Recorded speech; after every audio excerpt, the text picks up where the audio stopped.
The pillar of any retirement income plan is guaranteed income sources. For many folks, this includes Social Security income, but it could include pension income if you work in the public sector.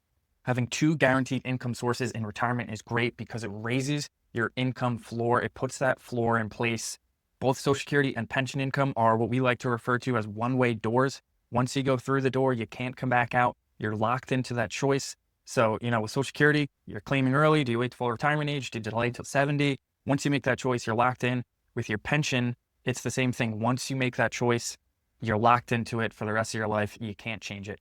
This is especially important for married couples because a lot of pension plans have, beneficiary choices. So, once you pass away, your spouse can receive your pension income. So, you want to think through what income floor is going to work in different scenarios. It's never fun to think about, the worst case scenario and one spouse not being here and predeceasing the other. But you're doing yourself a disservice if you don't think about that before you make your pension selection. Most pension plans have different options you can choose from. The most straightforward one is, a pension max, which is I'm going to get the maximum amount for my life. And then once I pass away, there's no benefit that I can't, pass it on to a beneficiary. Once I pass away, that payment ends. Then there's usually a couple different choices for a beneficiary or surviving spouse. You can leave them 100%, 75%, 50%, 25%. Each plan is different. I'm not going to, drill down on any specific plan here, but those are, your general choices. So while both spouses are alive, that's great. You have two Social Security incomes coming in, assuming both spouses qualify for Social Security. You'll have two Social Security incomes coming in, and you'll have a pension income coming in. But let's say, the higher earning spouse passes away. What happens for their surviving spouse? Well, the surviving spouse is going to get stepped up to the higher earner Social Security benefit. So that's good, but their Social Security benefit is going to go away. So there's only going to be one Social Security benefit that their surviving spouse is going to collect.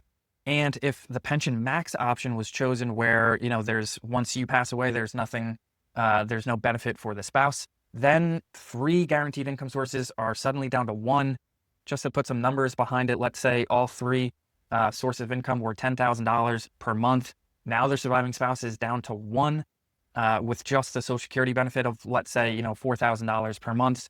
That's a $6,000 per month gap if, again, you chose that max option and there's no, survivor benefit from your pension. This could put a lot of stress on other areas of the plan. The two other, biggest areas are living expenses and, your portfolio distribution rate.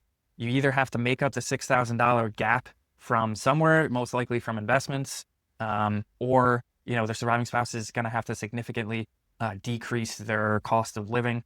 But if a survivor benefit was chosen, let's say the 100% option, then the income floor is, let's say, $8,000 instead of the $4,000 just on Social Security. You have two sources of income. You get the surviving benefit from the pension for $4,000 a month, and you're getting the $4,000 from the stepped up Social Security. So that's, only $2,000 per month. That is a lot more doable than a $6,000 a month gap. Choosing a pension option with a survivor benefit will reduce the amount you get each month, but it will provide peace of mind for you and for your spouse to know that they'll continue to get that benefit even if you're not here. Like most things, there's no one size fits all. You got to weigh every option, but especially, when it comes to a pension selection, you got to weigh your choices beforehand. That goes hand in hand with Social Security, which we've done plenty of work on here. So, you got to think about these things before you go through that one-way door, because once you go through, you can't come back.